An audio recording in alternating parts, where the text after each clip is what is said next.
संपत्ति के विवाद को समझना काफ़ी ज़रूरी है और आखिर संपत्ति के विवाद को यानी प्रॉपर्टी का जो डिस्प्यूट होता है उससे अगर हम ना समझें में कुछ का कुछ करें तो इससे आपका नुकसान होगा। जी हाँ, बेवजह आप लिटिगेशन करेंगे, केस फाइल करेंगे, पैसे बर्बाद करेंगे, समय बर्बाद करेंगे, आपको मिलेगा कुछ नहीं। तो इस वजह से समझना ज़रूरी है कि आखिर संपत्ति का जो बंटवारा होता है, उसका जो विभाजन होता है, किससे मिलता है, लड़के को, लड़की को, पिता या माँ अपने बेटे या बेटी को पति की संपत्ति पे, या कि सास ससुर की संपत्ति पर बहू का अधिकार। इन सारे संदर्भों को, इन सारे इश्यूज को समझना काफ़ी ज़रूरी है। नमस्कार, आपने शुरुआत अशोक पांडे के साथ लीगल एडवाइस में की है। इस पर्टिकुलर वीडियो में हम बात करेंगे आखिर वसीयत क्या होती है, कैसे बनाई जाती है, पिता की संपत्ति पर बेटियों का अधिकार क्या होगा, बेटों का क्या अधिकार होगा, संपत्ति यानी प्रॉपर्टी से संबंधित अगर वसीयत बनाई गई है तो क्या होगा, पैतृक या स्व अर्जित संपत्ति का बंटवारा कैसे होता है, संपत्ति की जो वसीयत होती है पिता स्व अर्जित संपत्ति पे क्या कर सकता है, और हिंदू उत्तराधिकार अधिनियम 1956 2005 में जो अमेंडमेंट आया, बेटियों को जो अधिकार दिया गया पिता या माता की संपत्ति पर, उसके बारे में विशेष तौर पर बात करेंगे। विशेष वीडियो है, इस वजह से शुरू से अंत तक ज़रूर देखें। जो कुछ आपके मन में डाउट होगा इस पर्टिकुलर टॉपिक से रिलेटेड वो ज़रूर अलग हो जाएगा। चलिए बात करते हैं और शुरुआत हम करेंगे वसीयत से। वसीयत यानी विल को समझना ज़रूरी है। विल यानी इच्छा पत्र हो सकता है, क्यों बनाई जाती है, आखिर विल क्या होती है। विल एक तरीके का कानूनी दस्तावेज है, डॉक्यूमेंट है, और इस डॉक्यूमेंट के माध्यम से इस बात को सुनिश्चित किया जाता है, इस बात को किया जाता है सुनिश्चित कि आखिर अगर व्यक्ति की मौत हो जाती है तो उसकी प्रॉपर्टी का उसके ना रहने के बाद क्या होगा, किसे मिलेगी, कैसे मिलेगी। और आप ये समझें कि जो वसीयत होती है, कोई भी व्यक्ति जो 18 वर्ष से अधिक आयु का है, उम्र का है, वो व्यक्ति अपनी वसीयत बना सकता है।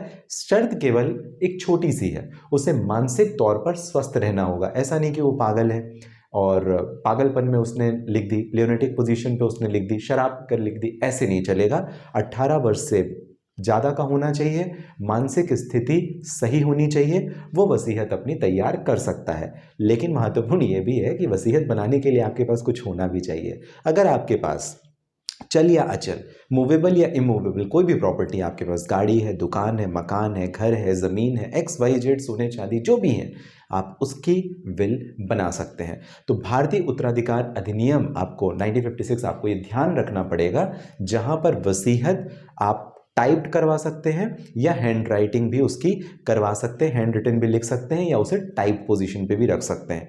मैं हमेशा रिकमेंड करता हूं, लीगली भी ये ज़रूरी है कि आप डॉक्टर का मेडिकल परीक्षण भी ज़रूर करवा लें, डॉक्टर का मेडिकल फिटनेस सर्टिफिकेट भी एट अ टाइम आप ले लें। जैसे कई लोग ऐसी विल बनाते हैं जब उनकी उम्र 75 वर्ष हो गई, 70 वर्ष हो गई, उस टाइम पे अगर आपने विल में ये दिखा दिया कि आपकी जो स्थिति है, मानसिक स्थिति ठीक थी, डॉक्टर आपका एक सर्टिफिकेट लगा देता, बिल के साथ में अटैच हो जाती है, तो अब आपके ना रहने के बाद भी कोई परेशानी नहीं होगी। वो मेडिकल सर्टिफिकेट के बेस पे भी आपकी मानसिक स्थिति को ध्यान में रखा जा सकेगा।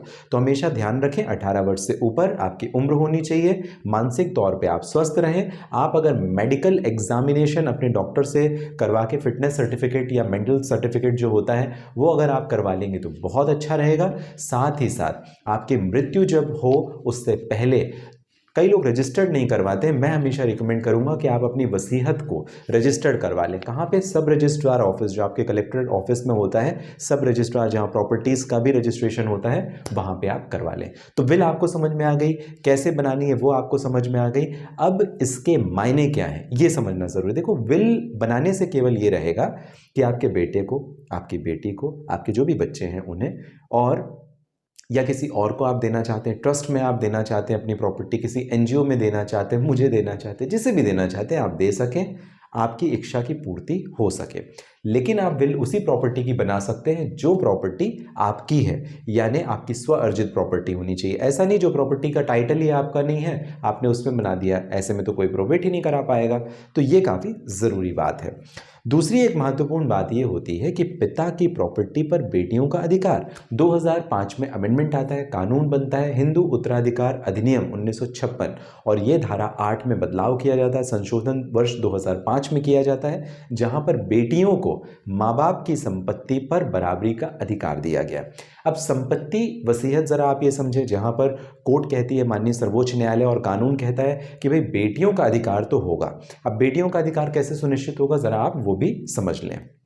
प्रॉपर्टी दो तरीके से आप डिवाइड करें। पहला, या कि मैंने खुद बनाई, मैंने खुद कमाई, मैंने खुद अर्जित की, चाहे वो मूवेबल है या इमूवेबल है, या कि मुझे वंशानुगत तौर पर इनहेरिटेड प्रॉपर्टी मिली जो कि 4 पीढ़ियों से ऊपर होनी चाहिए। 4 पीढ़ी मतलब कैसे, मेरे पिताजी, मेरे पिताजी के पिताजी और उनके पिताजी, 4 पीढ़ियां हो गई, मुझे वो संपत्ति मिली, ये इनहेरिटेड प्रॉपर्टी है। इस पे जन्म से ही, जैसे ही मेरे बेटे या बेटी जन्म लेंगे, उनका अधिकार बन जाएगा और इस संपत्ति पर उनका अधिकार रहेगा।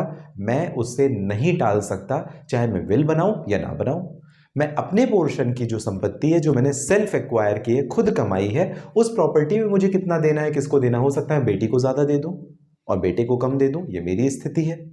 तो ऐसी प्रॉपर्टी जो मेरी खुद की है उस पर मैं हिस्सा दे सकता हूं और 2005 का कानून उसके ऊपर लागू होगा। लेकिन जो वंशानुगत संपत्ति है वहां पर बेटियों का, बेटे का बराबर अधिकार रहेगा ही।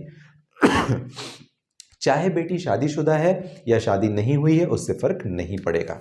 अब आपको यह भी समझना पड़ेगा ज़रूरी है कि जो स्व अर्जित प्रॉपर्टी होती है उसके मामले में जहां पिता ने अपने पैसे से ज़मीन खरीदी है, मकान बनाया है, वहां पर बेटी का अधिकार नहीं होता, वो क्लेम नहीं कर सकती उनके जीते जी। लेकिन अब वहां पे भी दो स्थिति है। एक तो पिता ने जब वसीयत बना दी हो, अगर वसीयत बनाई है स्व अर्जित प्रॉपर्टी पे, सेल्फ एक्वायर्ड प्रॉपर्टी पे, तो वसीयत के हिसाब से उसका डिवीजन होगा, डिस्ट्रीब्यूशन होगा, बंटवारा होगा।